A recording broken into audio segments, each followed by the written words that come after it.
ভবন মালিকের প্রতারণা এবং স্বেচ্ছাচারিতার কারণে ইউরোপের রপ্তানিমুখী ইকো বাংলা পার্ক নামে একটি পাট এবং চামড়াজাত হস্তশিল্পের কারখানা ৬০ কোটি টাকা ক্ষতির মুখে পড়েছে।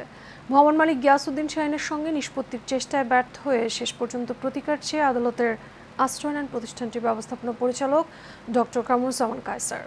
বিস্তারিত মনোনয়নের রিপোর্টে।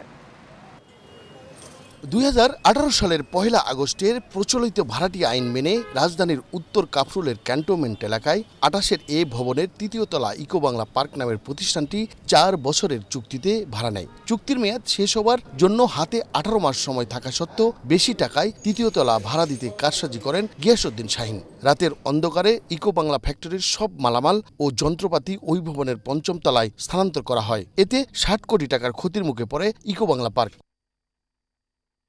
এ বিষয়ে সরজমিনের সত্যতা যাচাইয়ে গেলে এশিয়ান টেলিভিশনের ক্যামেরা দেখে পালিয়ে যান শাহীন।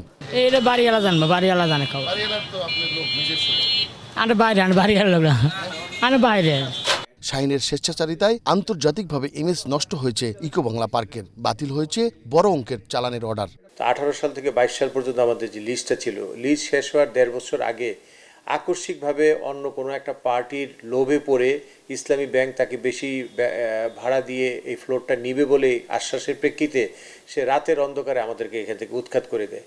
ওয়ান ফাইন মর্নিংয়ে আমরা যখন সকালবেলা আমাদের শ্রমিকরা কাজ করতে যায় বা আমাদের স্টাফ, আমাদের কর্মকর্তারা যেয়ে দেখে আমাদের ছিন্ন বিচ্ছিন্ন করে আমাদের সবগুলো আমাদের যে ফ্লোরটা তছনছ করে ফেলেছে।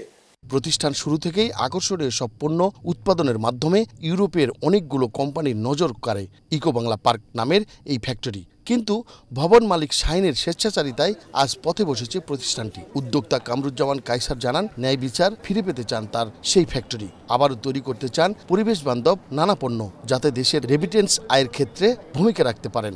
আমাদের ক্ষতি, দেশের ক্ষতি এবং আমাদের ইন্টারন্যাশনাল যে ইমেজটা, এটা মারাত্মকভাবে ক্ষুণ্ণ হয়েছে।